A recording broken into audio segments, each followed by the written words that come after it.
Bismillahirrahmanirrahim. Innal hamdalillah nahmaduhu wa nasta'inuhu wa nastaghfiruh wa na'udzu billahi min shururi anfusina wa min sayyiati a'malina. May yahdihillahu fala mudhillalah wa may yudlilhu fala hadiyalah. Wa asyhadu an la ilaha illallah wahdahu la syarikalah wa asyhadu anna Muhammadan 'abduhu wa rasuluh. Amma ba'd. Rabbi shrah li sadri wa yassir li amri wahlul 'uqdatam min lisani yafqahu qawli. Rabbi zidni ilma warzuqni fahma. Allahumma inna nas'aluka ilman nafi'a wa rizqan tayyiba wa amalan mutaqabbala. Assalamualaikum warahmatullahi wabarakatuh. Apa khabar para jemaah Masjid Yusof Ishak sekalian? Sihat ke tidak hari ini? Kita dah di hujung-hujung bulan Ramadan ni. Mudah-mudahan semuanya dalam keadaan yang sihat sejahtera. Mudah-mudahan Allah Subhanahu Wa Taala memberikan kekuatan kepada kita untuk terus beramal ibadah di hujung-hujung Ramadan ini, kan? Dan antara amal ibadah yang boleh kita lakukan ialah menuntut ilmu. Dan alhamdulillah hari ini kita bertemu sekali lagi untuk menyambung pengajian kitab kita, kitab Fathul Bari. Okey, kitab Fathul Bari. Jadi di sini ya, jemaah yang dirahmati Allah, kita akan masuk kepada perbincangan yang baru, iaitu bab yang ke-37. Kan? Macam laju ya kita. Yelah, dah belajar secara online ni, dia tak boleh melirik-lirik. Dia kena laju. Kalau dia melirik-lirik, takut syahid pula. Kan? So di sini kita akan terus masuk kepada bab kita yang ke-37. Bab kita yang ke-37 bertajuk, hendaklah orang yang hadir menyampaikan ilmu kepada orang yang tidak hadir. Demikianlah yang dikatakan oleh Ibn Abbas dari Nabi SAW. Okey, bab kita yang ke-37, kalau ikut kepada muka surat dalam kitab saya, kita berada pada muka surat 287. Saya tak pasti kalau ada yang lain di sana muka suratnya. Okey, mungkin boleh carilah bab 37. Ya, bab 37. Baik. Dalam bahasa Arabnya bab ini berbunyi babun liyuballighil ilma syahidul ghaiba. Qalahu Ibnu Abbas anin Nabi sallallahu alaihi wasallam. Baik, saya nak terus, kalau kita lihat dalam teks bahasa Arabnya, kalau dirujuk kepada sanadnya, cuba cari perawi bernama An Abi Shuraihin. Kalau dalam teks saya, okay, dia ada di garisan yang kedua. Ada di garisan yang kedua, An Abi Shuraihin. Okay, saya nak mulakan pembacaan hadis ini daripada perawi bernama An Abi Shuraihin. Okay, boleh? An Abi Shuraihin annahu qala li Amri bin Sa'id wa huwa yab'athu al-bu'utha ila Makkah. Idhan li ayyuhal amiru uhaddithka qawlan qama bihi an-nabiy sallallahu alaihi wasallam. قام به النبي صلى الله عليه وسلم الغد من يوم الفتح سمعته أذناي ووعاه قلبي وأبصرته عيناي حين تكلم به حمد الله وأثنى عليه ثم قال. Hadisnya panjang ya. Okey, jangan tertidur di situ. Okey, hadisnya panjang. So, dengar baik-baik apa yang ingin saya baca di sini. Nanti kita akan baca terjemahannya. Hamidallaha wa athna alaihi thumma qala inna makkata harramahallahu wa lam yuharrimha an-nas fala yahillu limri'in yu'minu billahi wal yawmil akhir ay yasfika biha daman wala ya'dida biha syajaratan fa in ahadun tarakhasa لقتال رسول الله صلى الله عليه وسلم لقتال رسول الله صلى الله عليه وسلم فيها فقولوا إن الله قد أذن لرسوله ولم يأذن لكم وإنما أذن لي فيها ساعة من نهار ثم عادت حرمتها اليوم كحرمتها بالأمس وليبلغ الشاهد الغائب. فقيل لأبي شريح ما قال عمرو؟ قال ana a'lamu minka ya Aba Shuraihin la yu'idhu 'asiyan wala farran bidamin wala farran bi kharbatin. Okey, maksudnya dalam hadis ini ialah kita cari di situ dari Abu Shuraih. Okey, kita mula daripada perawi bernama Abu Shuraih. Dari Abu Shuraih bahawasanya dia berkata kepada Amr ibn Sa'id, Amr ibn Sa'id. Saat itu dia sedang mengirim pasukan ke kota Makkah.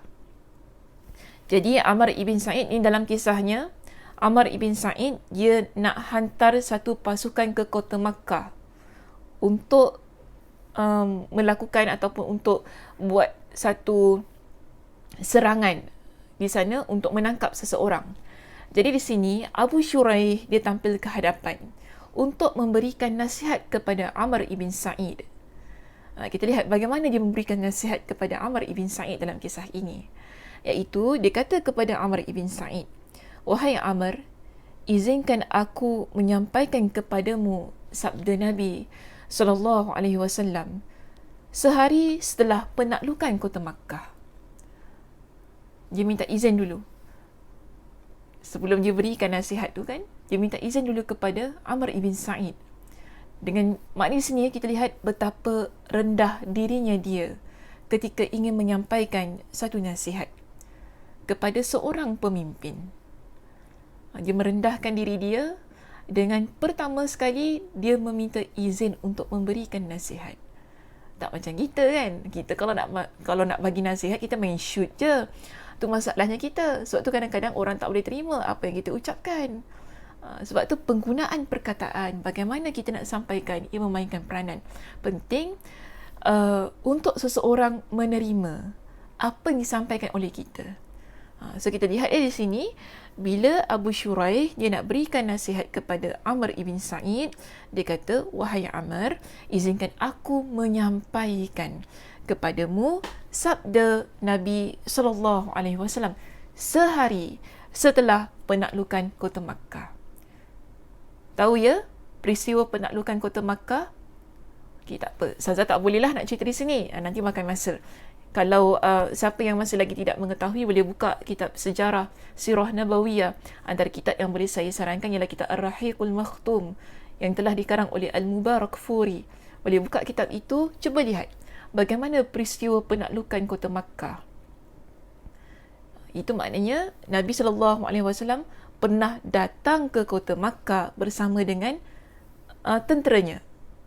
Bersama dengan pasukan tentera untuk menakluki kota Makkah. Di situ memang berlaku penumpahan darah dan sebagainya ketika penaklukan kota Makkah itu berlaku. Ada berlaku di sana. Jadi di sini Abu Shuraih dia ingin berikan nasihat kepada Amr yang sedang menghantar utusan ke kota Makkah. Bukan sedang, dia hendak hantar utusan ke kota Makkah. Jadi dia kata begini, sabda Nabi ini dia beritahu kepada Amr, sabda Nabi ini aku dengar langsung dengan kedua telinga aku. Okey, aku dengar, maknanya dia tak dengar melalui orang lain.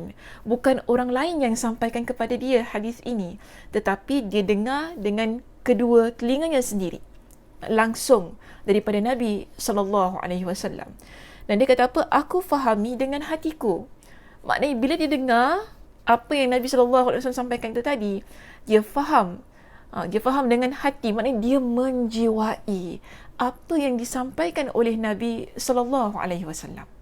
Lalu disebutkan di sini, dan aku lihat langsung dengan kedua mata kepalaku ketika beliau SAW mengucapkannya. Di sini kita nampak ada 3 situasi yang menguatkan bahawasanya Abu Shuraih dia memang mendengar hadis ini secara langsung daripada Nabi SAW. Pertama dia kata, aku dengar dengan kedua telinga aku. Bila dengar dengan kedua telinga aku fahami dengan jiwa, maknanya dengan hati aku. Maknanya dia memahami, menjiwai dan menghayati apa yang disampaikan oleh Nabi SAW.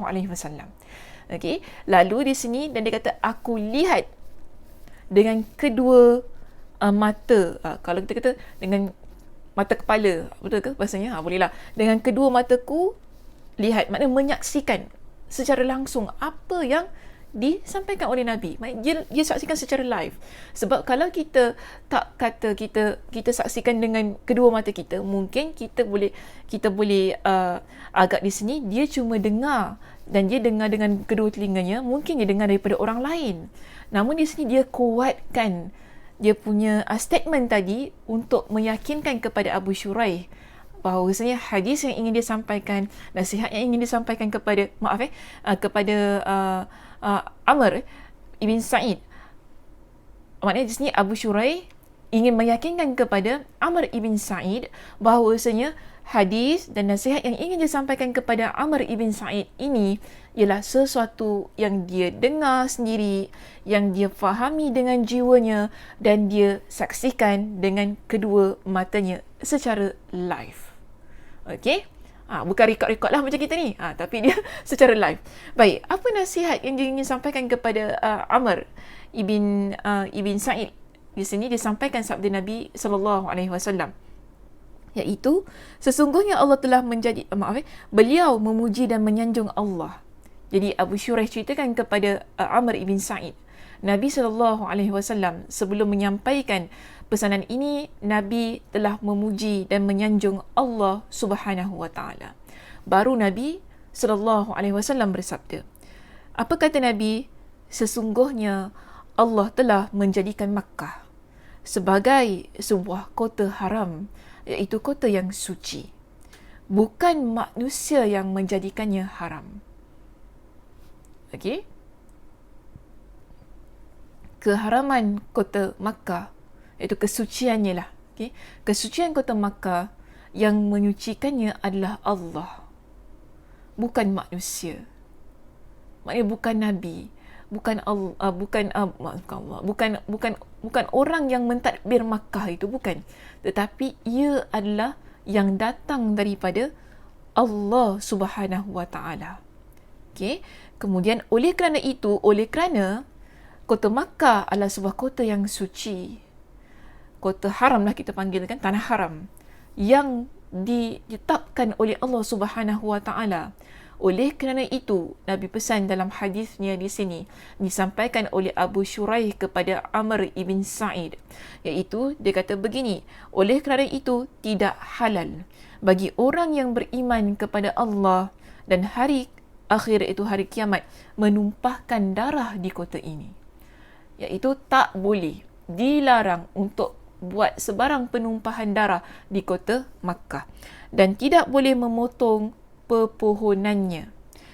Dan apabila ada yang mengatakan bahawa kota tersebut telah menjadi halal dengan pertempuran yang dilakukan oleh Rasulullah SAW, maka jawablah. Di sini kan, tadi kita cerita tentang penaklukan kota Makkah. Di sini Nabi pesan kepada kita, kalau ada orang yang menjadikan dalil penaklukan kota Makkah itu sebagai bukti bahawasanya boleh untuk melakukan penumpahan darah di kota Makkah, Nabi kata, beritahu kepada orang itu, maka jawablah, sesungguhnya Allah telah mengizinkan hal tersebut untuk Rasulnya. Mana ni? Dan dia tidak mengizinkannya untuk kalian. Itu hanya untuk Nabi sallallahu alaihi wasallam, tidak untuk orang yang selain Nabi sallallahu alaihi wasallam. Dan sesungguhnya dia memberikan izin kepadaku, iaitu Muhammad, selama beberapa saat saja pada siang hari. Namun setelah itu keharaman kota ini kembali seperti sebelumnya. Hendaklah orang yang hadir menyampaikan berita ini kepada orang yang tidak hadir. Ingat ya, hadis ini disampaikan oleh Nabi kepada para sahabat ketika setelah berlakunya penaklukan kota Makkah. Kenapa Nabi SAW sampaikan kepada para sahabat? Sebab kota Makkah adalah kota yang suci, kota yang haram. Tidak boleh berlaku, tidak dihalalkan untuk berlaku sebarang penumpahan darah. Jadi, Nabi segera menyampaikan hal ini kepada para sahabat kerana bimbang. Mungkin ada di kalangan mereka yang akan menggunakan peristiwa penaklukan kota Makkah sebagai dalil, sebagai bukti bolehnya untuk menyerang orang di Makkah. Bolehnya untuk menyerang orang di Makkah. Jadi di sini Nabi kata itu hanya berlaku untuk Rasulnya, yang Allah berikan untuk Rasulnya, tapi selama beberapa saat sahaja pada siang hari. Setelah itu, maksudnya setelah itu, keharaman kota Makkah dia kembali seperti sebelumnya. Maknanya hanya pada penaklukan kota Makkah sahaja diizinkan oleh Allah. Setelah itu tidak lagi valid keizinan tersebut. Ini yang disampaikan oleh Nabi SAW kepada para sahabat setelah berlakunya penaklukan kota Makkah. Setelah Nabi berjaya menakluki kota Makkah. Dan hal ini disampaikan, dan Nabi pesan, hendaklah orang yang hadir sampaikan berita ini kepada orang yang tidak hadir. Bukan mungkinlah, di situ pasti ada di kalangan para sahabat yang tidak turut serta ketika Nabi SAW menyampaikan hadis ini. Maka di akhir ucapan baginda tersebut, Nabi SAW pesan kepada para sahabat, sampaikan apa yang kalian dengar ini kepada orang yang tidak hadir. Dan di sini, apa yang dilakukan oleh Abu Shuraih? Dia sampaikan kepada Amr ibn Sa'id untuk berikan peringatan kepada dia agar berhati-hati. Jangan sampai menumpahkan darah di kota Makkah yang suci. Kemudian Abu Shuraih ditanya. Dalam hadis ini, riwayat hadis ini menjelaskan bahawasanya Abu Shuraih ditanya tentang apakah yang dijawab oleh Amr. Kalau kita rujukkan pada muka surat yang berikutnya, lalu Abu Shuraih ditanya, apa yang dikatakan oleh Amr kepadamu? Maknanya lepas engkau bacakan hadis itu kepada Amr ibn Sa'id, Amr ibn Sa'id cakap apa? Jadi Abu Shuraih kata begini, Amr berkata, aku lebih tahu tentang itu daripada engkau, dia kata. Amr kata, aku lagi tahu perkara itu daripada engkau. Kemudian dia kata, tidak boleh juga melindungi orang yang berbuat maksiat. Dia kata, dan tidak boleh melindungi orang yang lari ke kota tersebut dengan membawa darah, iaitu pembunuh, ataupun curian. Dia kata, maknanya macam ni. Kota Makkah, kerana dia suci kan, yang ini menurut kepada pendapat Amr ibn Sa'id lah. Dia kata apa? Kalau kota Makkah itu adalah kota Makkah yang suci, maka kita tak boleh, kita kena lindungi kota itu daripada orang yang melakukan kemaksiatan. Kalau ada orang buat maksiat, kita kena tangkap dia. Macam itulah maksudnya. Ini ikut kepada bahasa saya ya, supaya kita mudah faham. Takut nanti baca hadis saya tak faham pula. Okey. Jadi dia katalah seolah-olah di sini Amr ibn Sa'id kata kepada Abu Shuraih. Dia kata, kota Makkah itu kota yang haram kan? Aku tahulah. Memang aku tahu tentang tu. Jadi, kalau kota Makkah itu kota yang haram, maka, dia kata, tak sepatutnya kita melindungi orang yang melakukan kemaksiatan. Dan, tak boleh juga kita lindungi orang yang lari ke Makkah, yang mana dia lari kerana dia membunuh seseorang. Maka kita kena tangkap dia dan kita lakukan hukum ke atas dia. Okay? Ataupun orang yang mencuri. Ini pendapat Amr ibn Sa'id. Baik, habis ya sampai situ hadisnya. Boleh faham hadisnya? Panjang kan ceritanya? Okay. Mudah-mudahan fahamlah dengan penjelasan saya dan saya dah olah balik bahasanya ikut kepada bahasa saya supaya mudah difahami oleh jemaah sekalian. Baik, di sini ya kita lihat perkataan yang ada dalam hadis.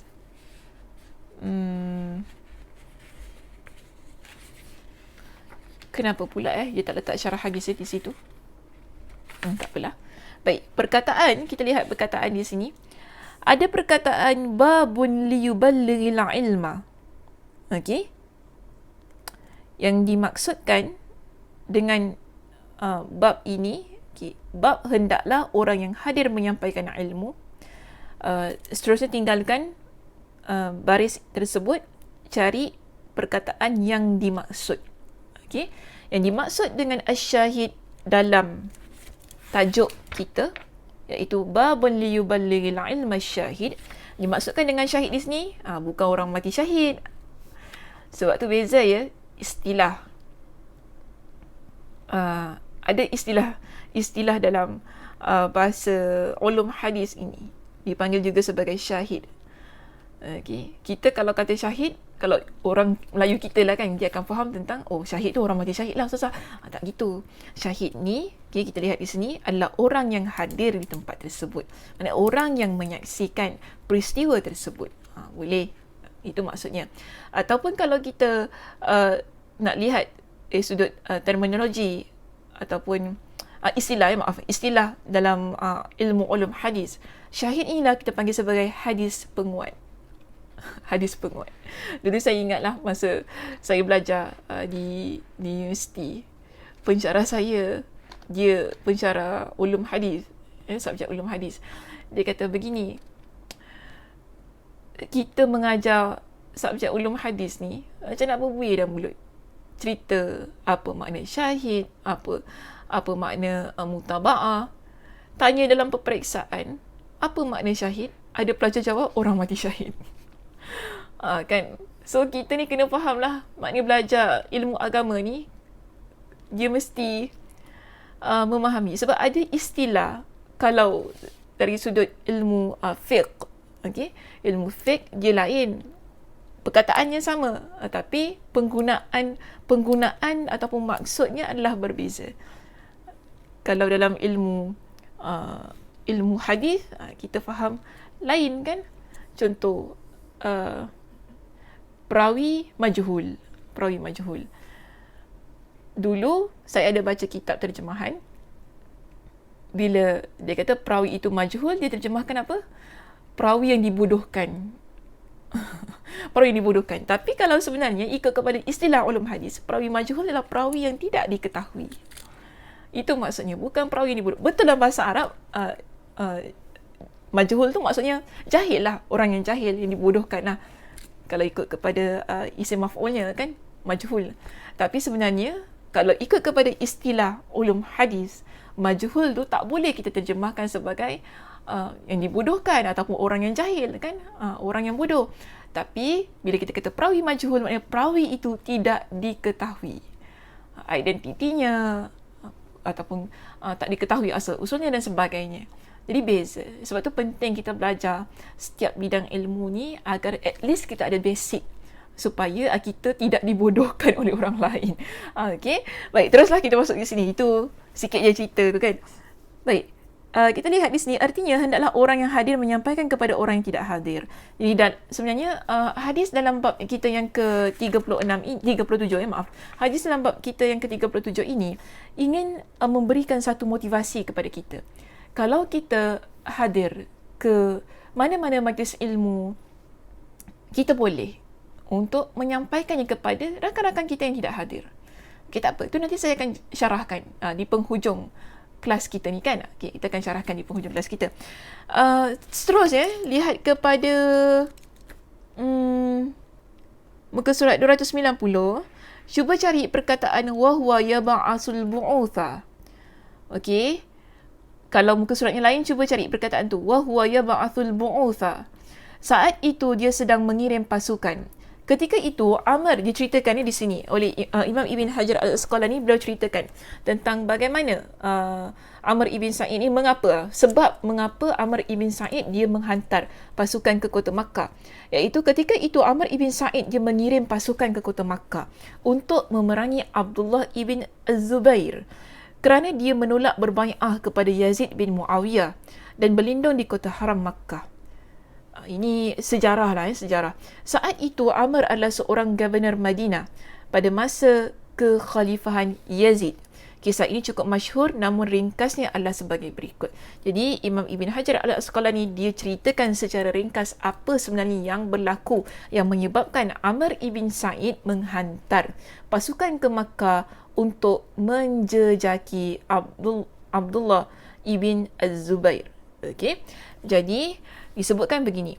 Pada masa itu Muawiyah menetapkan bahawa setelah dia meninggal dunia nanti, kekhalifahan pada masa itu akan diwarisi oleh anaknya, iaitu bernama Yazid. Jadi setelah Muawiyah meninggal, orang ramai pun membai'ah Yazid, kecuali Al-Husain ibn Ali dan juga Ibn Az-Zubair. Ketika itu putera Abu Bakar telah wafat sebelum Muawiyah wafat. mengenai Ibn Umar, ia ikut membai'ah Yazid setelah ayahnya wafat. Sedangkan Al-Husain bin Ali disebutkan dalam kisah ini dia berangkat ke Kufah atas panggilan penduduk kota tersebut yang akan membai'ahnya. Dan disebutkan di sini, inilah yang menjadi penyebabnya terjadi pembunuhan Al-Husain. Jadi pada masa itu, Husain ni anak Ali ya, dia pergi ke Kufah kerana penduduk kota itu kata kita akan bai'ah anda sebagai khalifah. Jadi mereka panggil dia ke sana. Walaupun ada riwayat yang mengatakan bahawa di kalangan para sahabat melarang Al-Husain pergi ke sana. Tapi ini kita panggil sebagai takdir lah, takdir kisahnya. Dia tetap pergi ke sana, akhirnya berlakulah kekecohan, lalu terbunuhlah beliau di sana. Baik, Ibn Az-Zubair kemudian dalam kes ini, Ibn Az-Zubair kita dapati dia berlindung, maknanya dia pergi ke kota Makkah sehingga dia dinamakan Aizul Bait, iaitu orang yang berlindung di Kaabah, dan akhirnya dia dapat mengendalikan penduduk Makkah. Lantas Yazid bin Muawiyah menurunkan perintah kepada seluruh pejabatnya ataupun kepada seluruh departmennya lah katanya, yang ada di kota Madinah agar mempersiapkan sejumlah pasukan untuk menyerang Makkah. Jadi di sini tadi kita dah kata Amr ibn Sa'id adalah governor di kota Madinah. Pada masa itu Yazid bin Muawiyah memerintahkan supaya pegawai-pegawainya di Madinah hantar satu pasukan ke Makkah untuk menjejaki Ibn Az-Zubair di sini. Dan di akhir kisahnya, penduduk kota Madinah sepakat untuk menjatuhkan Yazid dari tampuk kekhalifahan. Maknanya kisahnya panjang lah ya, jemaah. Cuma saya tak nak bawa kisahnya dengan begitu panjang lebar. Cukuplah sebagaimana yang apa dikisahkan oleh Imam Ibn Hajar dalam kitab syarahnya ini. At least kita ada pengetahuan yang umum tentang sebenarnya kenapa hadis ini disampaikan oleh Abu Shuraih kepada Amr ibn Sa'id. Itu sebenarnya poin yang paling penting, ataupun kita panggil perbahasan yang paling penting yang nak kita ketahui. Kita bukan nak tahu tentang kisah ini. Yang siapa nak tahu tentang kisah ini boleh rujuk dalam kitab sejarah. Bagaimana pengakhiran kisah tersebut. Baik, seterusnya ya, boleh cari pergi kepada perkataan berikutnya, perkataan i'zan li, izinkan aku. Kalimat ini menunjukkan metod yang lembut dalam mengingkari kemungkaran yang dilakukan oleh para pemimpin yang zalim, kerana dengan cara demikian kiranya mereka lebih dapat menerima nasihat. Sebagaimana saya katakan tadi, bila kita nak memberikan nasihat kepada seseorang, kan, gunalah perkataan-perkataan yang lembut.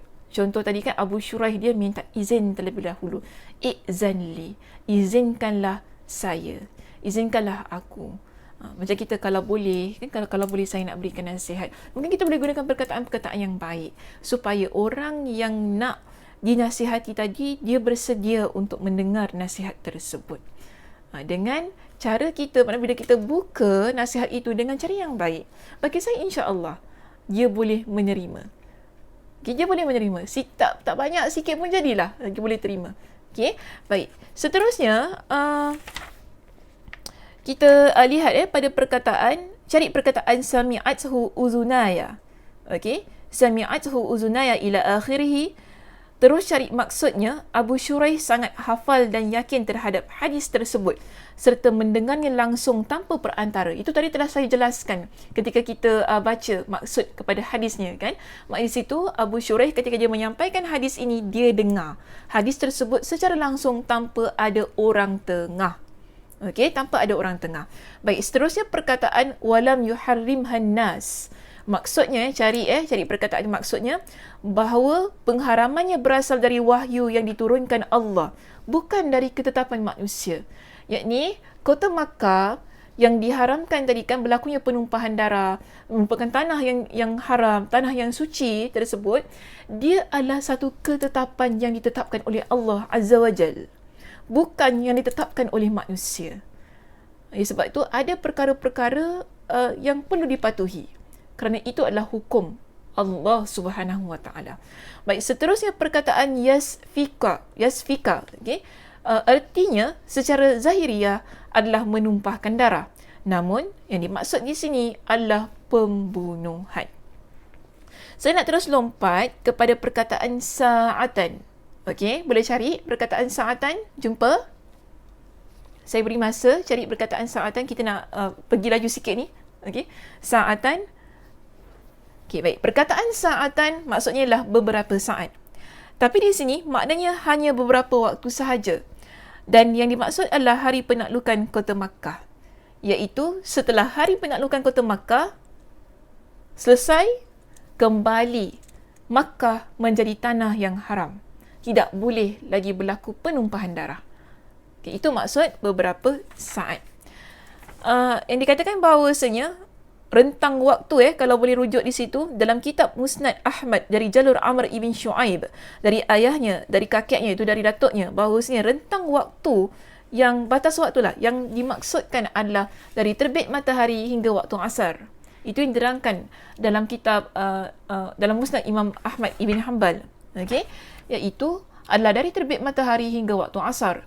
Adapun diizinkan pada hari itu hanya untuk berperang, tidak untuk memotong pepohonan. Okey, baik, seterusnya kita lihat cuba cari perkataan la tu'idhu. Jumpa perkataan la tu'izu? Okey, saya harap jumpa perkataannya. Maksudnya tidak boleh juga melindungi. Lihat seterusnya. Maksud saya, lihat kepada baris yang menyebutkan tentang maksudnya. Maksudnya, kesucian Makkah tidak bererti kota ini akan melindungi pelanggar yang harus dikenakan sanksi hukum. Maknanya yang perlu dikenakan hukum. Ini kata-kata siapa tadi?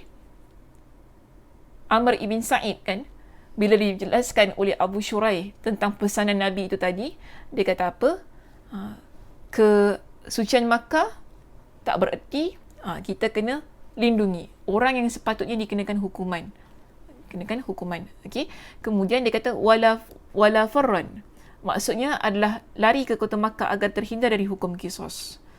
Bi kharbatin maksudnya adalah curian. Okay, maksudnya adalah curian. Baik, seterusnya pergi kepada perenggan yang terakhir pada muka surat 292 yang bermula dengan kepandaiannya.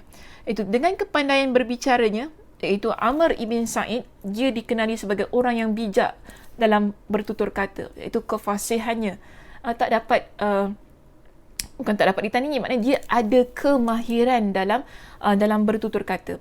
Jadi disebutkan bahawasanya bila Amr mengomentari, bila Amr ibn Sa'id setelah dijelaskan oleh Abu Shuraih berkenaan dengan apa yang Nabi SAW sampaikan berkenaan dengan kesucian kota Makkah, dia jawab balik kan, tadi kan dia berikan respon dia, komentar dia tadi, maka disebutkan begini, dengan kalimat yang secara lahiriah adalah benar. Secara zahir, bila kita fikirkan apa yang disebutkan oleh Amr ibn Sa'id itu tadi, nampak ada logiknya. Okey, ada logiknya. Okey. Namun, dia menggunakannya untuk sesuatu yang batil. Tetapi Amr ibn Sa'id, dia ni orang dah pandai cakap. Orang kalau pandai cakap ni pandai lah je belok-belok, pandai pusing sana, pandai pusing sini kan. Cuma di sini dia gunakan ungkapan katanya ialah untuk sesuatu yang batil, sesuatu benda yang salah. Itu para sahabat berusaha menolak keputusan Amr untuk melakukan peperangan di kota Makkah. Namun Amr mengatakan bahawasanya Makkah tidak dapat melindungi seseorang yang harus dijatuhi hukuman qisas. Pendapat ini benar.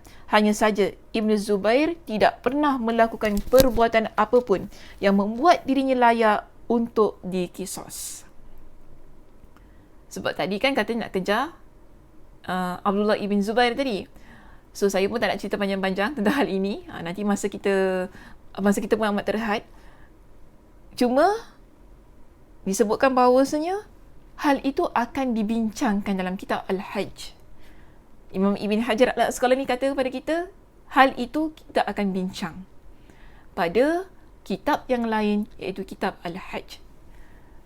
Maknanya akan dijelaskan secara panjang lebar tentang hukum berperang di kota Makkah, insya-Allah. So kita tak discuss lah tentang hal itu di sini. Baik, ada beberapa hal yang dapat dipetik dari hadis ini.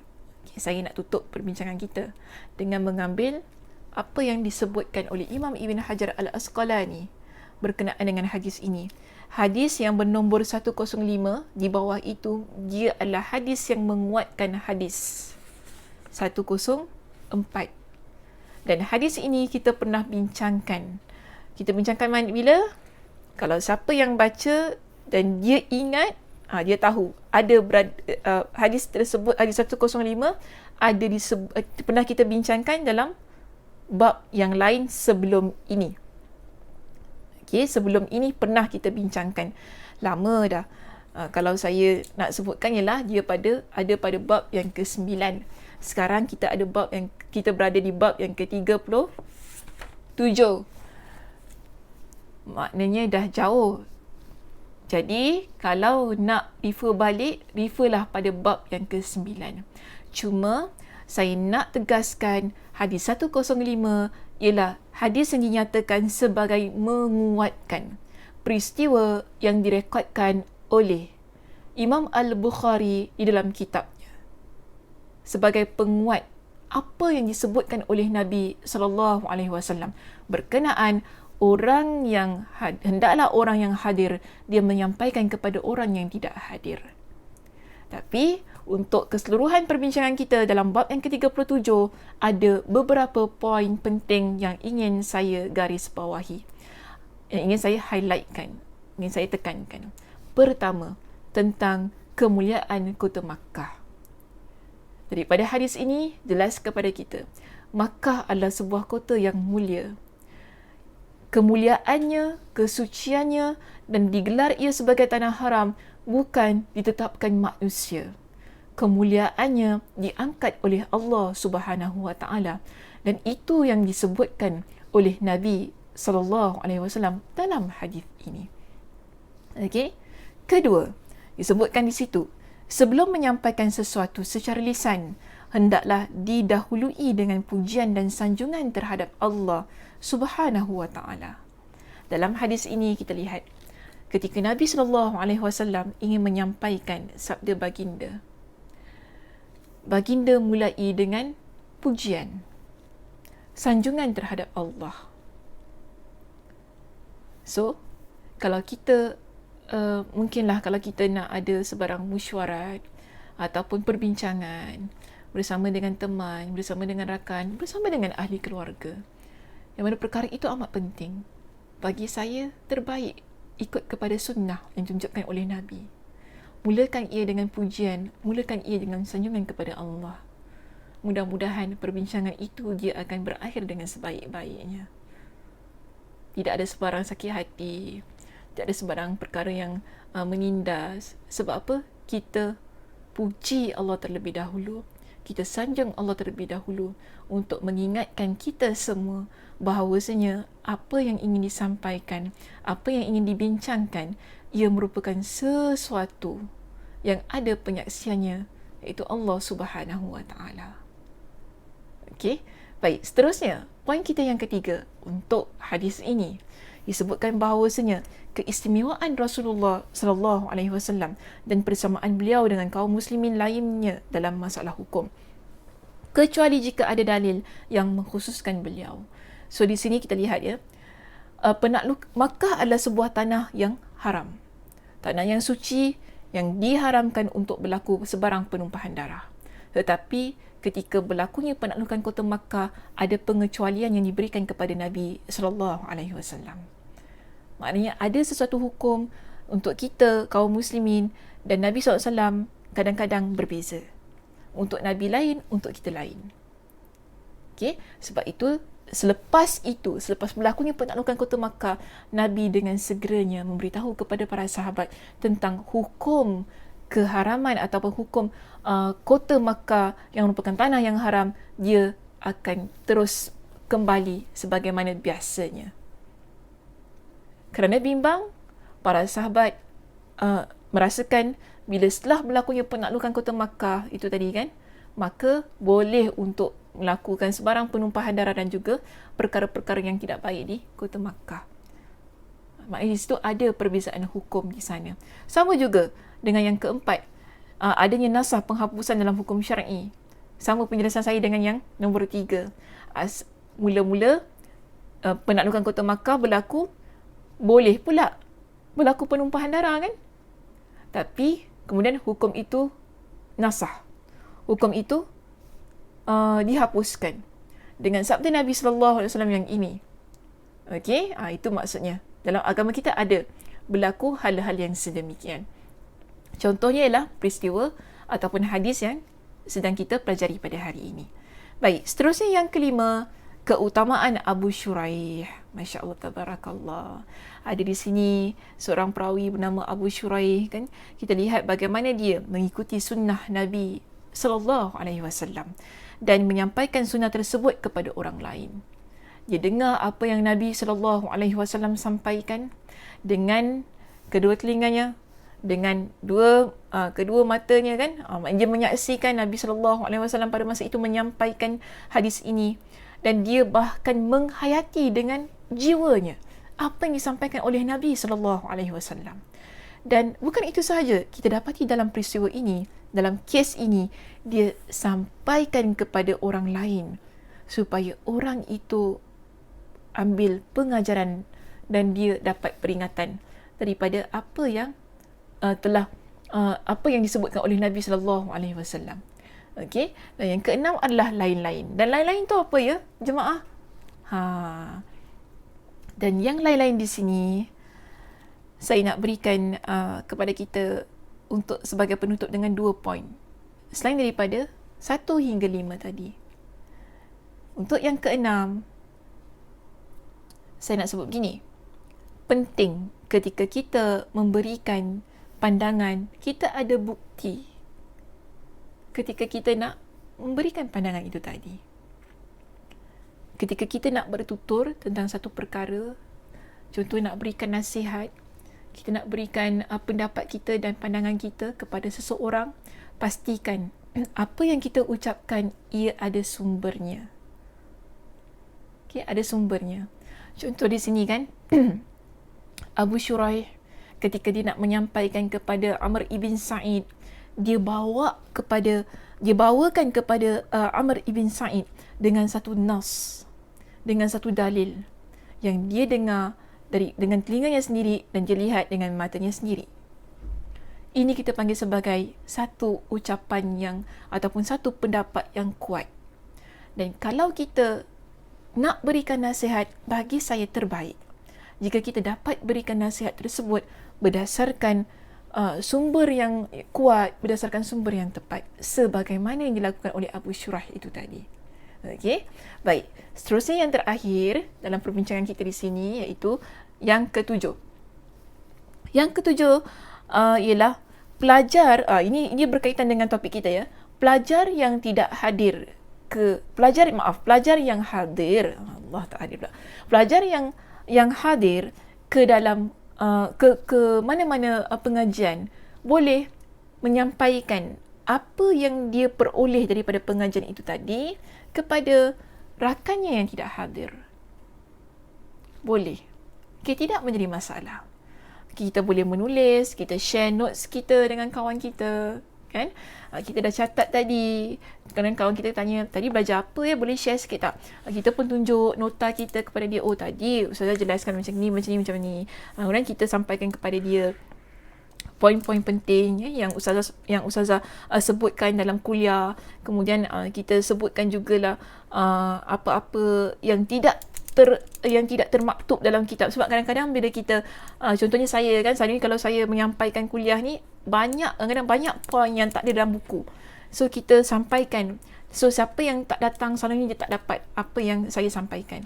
Mungkin kawan kita yang hadir itu tadi, bila dia catat, dia boleh sampaikan kepada teman yang hadir.